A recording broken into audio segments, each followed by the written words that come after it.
So my name is Dennis Burian. I am an artist from Oklahoma City, Oklahoma. I've been showing here at Alva now for probably 6 or 8 years, but always as a photographer. And this is my first show as a watercolorist. I have been thinking about, so I was feeling a little constrained by photography. I've been shooting through a camera since the 1980s. A lot of the gear I still use, that I was still using, was built in the 1980s, and I was just used to it, and so I never switched, and I never went to digital. So I was always still shooting on film and working in the darkroom. But I was feeling a little bit constrained by that, and was looking for a different artistic direction. And my wife used to be a very accomplished watercolorist. She's moved to oils now, but in watching her work, I was always fascinated by some of the effects that she was able to get with watercolors. And I thought that was very interesting to me, and it didn't have any solvents coming. There's no solvents involved with watercolor other than just the water itself, which is odorless. And that was one of the other things I was having a little bit of trouble in the darkroom. I couldn't work for 3, 4, 5 days in a row any longer because my sinuses or my respiratory system was getting backed up. And I did try oil paints a little bit. I have been oil painting on my photographs for quite a few years now. And again, I couldn't work with the oil paints for many, many days in a row. I had to kind of work for a day and then take a day or two off and then go back work for a day again because of the solvents coming off the paint. And so again, I was looking for a medium that would allow me to work a little bit more consistently, because practice, the way you get to the museum, to the modern museum of art, is by practice, practice, practice. And if you can't work every day, then you're not going to get there. So, that was the motivation for switching from photography to watercolor. And I am having a wonderful time with it too. Watercolor also is a very free medium. It sort of does what it wants to do, and so I was looking for something that was a little bit less controlled and less buttoned down all the time, which photography certainly is. Whatever you see in front of you, that's what you get, and you really can't do much with that, especially with film photography. So. This show was motivated by Kay Decker.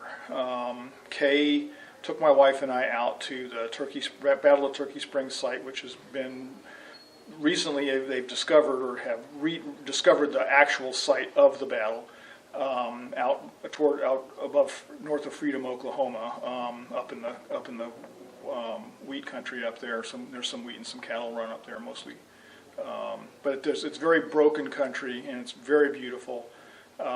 But my wife and I had been digging in for several years. We'd been digging into the Sand Creek Massacre and the Ouachita Massacre sites, which were southern Arapaho and southern Cheyenne, and Black Kettle and his people. But so this particular battle site was actually related to the travels of the northern Cheyenne, northern Arapaho tribes. They had been pushed onto the Darlington Agency down around Fort Reno, and they didn't like it. And they were sick, and they were very frustrated, and they decided they were going to leave. And so they left the Darlington Agency one night, and they took off. And Battle of Turkey Springs was the first time that the Army caught up with them.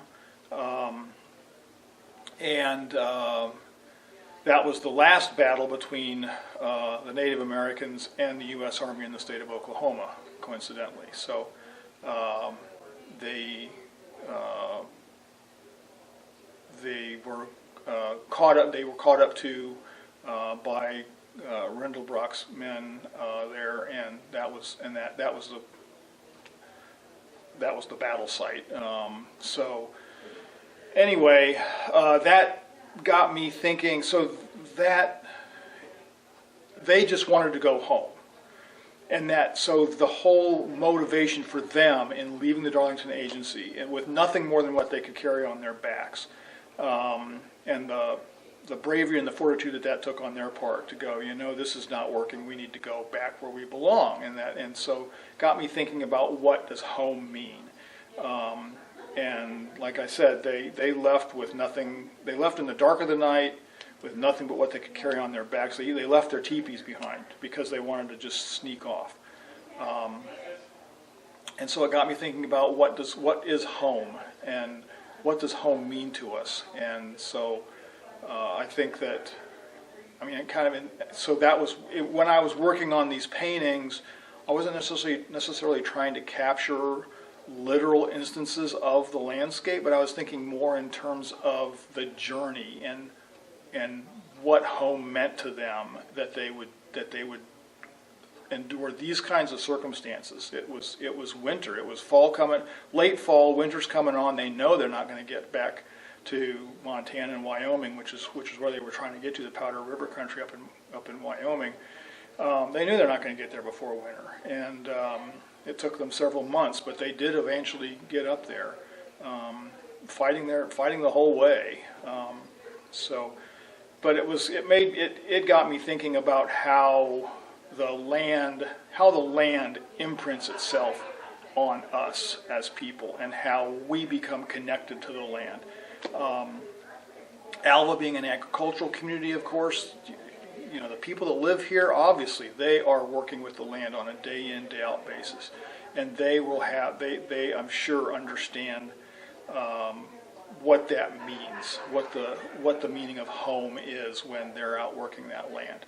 And I know from my upbringing on a farm back in Ohio, I know that you're not always able to stop and look at what's around you when you're out there getting the land ready to plant, there's your corn for the silo for the next winter, or when you're out there chasing the cows in because it's milking time.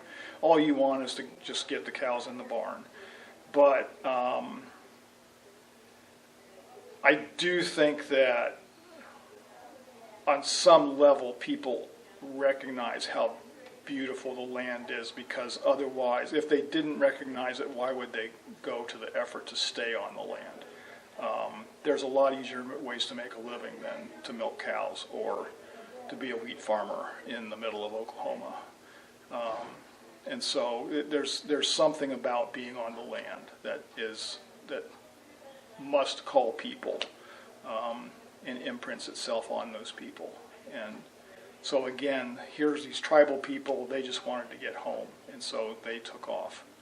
And it was a hard journey, and there was lots of trial and tribulation along the way, but they did make it, and they did manage to convince the Army that no, they wanted to stay there, and that is still where their reservation is today.